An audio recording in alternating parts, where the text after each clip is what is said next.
आज हम कक्षा 11 के बच्चों को मूल अधिकार पढ़ाएंगे। चैप्टर नंबर 3 मूल अधिकार सिविक्स में। मूल अधिकार किसे कहते हैं, सबसे पहले ये जानेंगे। ऐसा अधिकार जो मानव जीवन के लिए आवश्यक हो, जिसे संविधान द्वारा नागरिकों को प्रदान किया गया, उसे हम मूल अधिकार कहते हैं।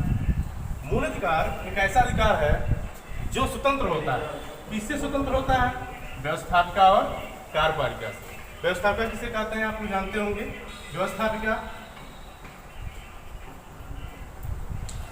जो नियम बनाती है, मीन्स संसद। व्यवस्थापिका का मतलब होता है जो नियम बनाती है, जिसको हम क्या कहते हैं अपने यहाँ, संसद। कार्यपालिका जो शासन चलाती है, अर्थात मंत्रिमंडल या राष्ट्रपति। समझ आ गई। दूसरा है न्यायपालिका का संरक्षण। जो मूल अधिकार होता है, एक तो स्वतंत्र होता है, किससे? व्यवस्थापिका और कार्यपालिका से। दूसरा, यह न्यायपालिका से संरक्षित होता है। अरे मूल अधिकार को हम न्यायपालिका के द्वारा सुरक्षा प्रदान करते हैं। क्यों करते हैं? इसका मुख्य कारण है कि मूल अधिकार किसका है? लोगों का है। किस लिए है? मानव जीवन के आवश्यक के लिए। तो मानव जीवन की आवश्यकताओं की पूर्ति के लिए मूल अधिकार प्रदान किया गया है। तो उस मूल अधिकार को कोई हनन न कर सके, कोई उसको दबा न सके, इसलिए न्यायपालिका को मूल अधिकार को सुरक्षित करने के लिए प्रदान किया गया। अब हम जानेंगे कि भारतीय संविधान में कितने मूल अधिकार हैं। जब संविधान बना उस समय, यानी देश आजाद होने के पश्चात 1949 में भारतीय संविधान लागू हुआ, उस समय इस संविधान में 7 मूल अधिकार थे। कितने मूल अधिकार थे? 7 मूल अधिकार, जो अनुच्छेद 12 से 35 के बीच रखा गया। इसके बीच रखा गया, अनुच्छेद 12 से 35 के बीच। परंतु 44वें संविधान संशोधन के द्वारा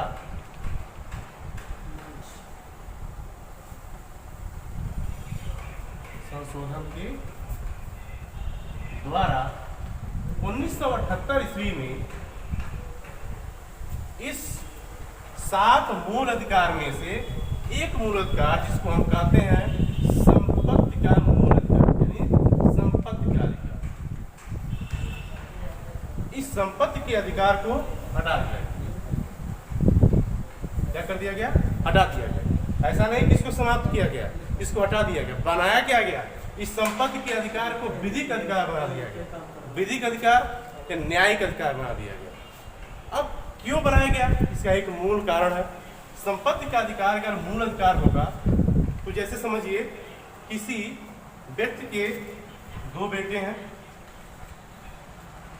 तो यदि यह संपत्ति इस व्यक्ति क्या है, यह अगर मूल अधिकार होगा संपत्ति का, इसका यह मालिक होगा, तो यह चाह सकता है तो यह अपनी संपत्ति को सिर्फ इसी को देगा, इसको नहीं देगा।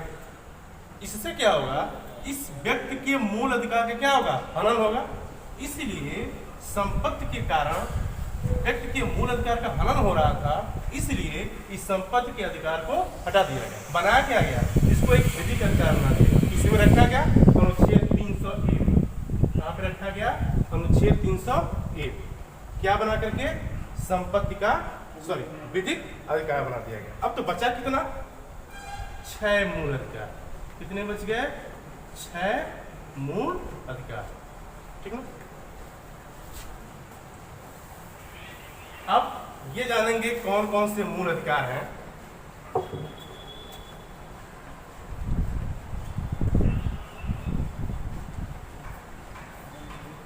पहला है समता का अधिकार।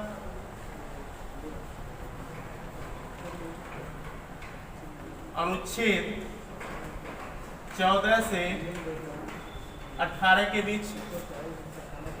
नंबर 2 है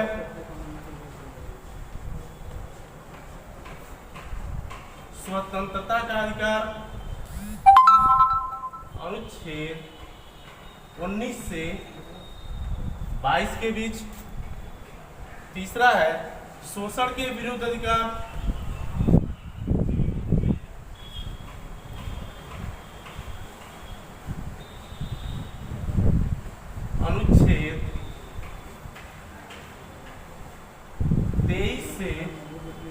24 के बीच चौथा है धार्मिक स्वतंत्रता का अधिकार।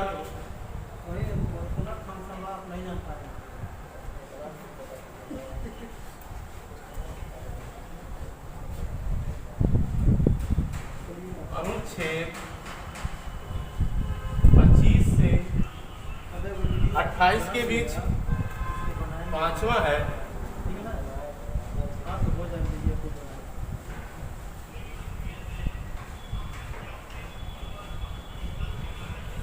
शिक्षा एवं संस्कृति संबंधी अधिकार, जो अनुच्छेद 29 से 30 के बीच पाया जाता है। पांचवा है छठवां है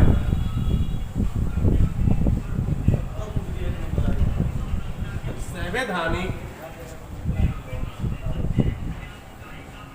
उपचार संबंधी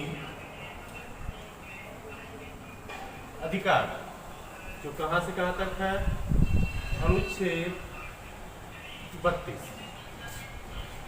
अब आप देखेंगे कि कितने मूल अधिकार हो गए? 6। समता का अधिकार, स्वतंत्रता का अधिकार, शोषण संबंधी अधिकार, धार्मिक स्वतंत्रता का अधिकार, शिक्षा एवं संस्कृति संबंधी अधिकार और संवैधानिक उपचार संबंधी अधिकार। कल हम इन 6 अधिकारों को विस्तृत तरीके से पढ़ेंगे।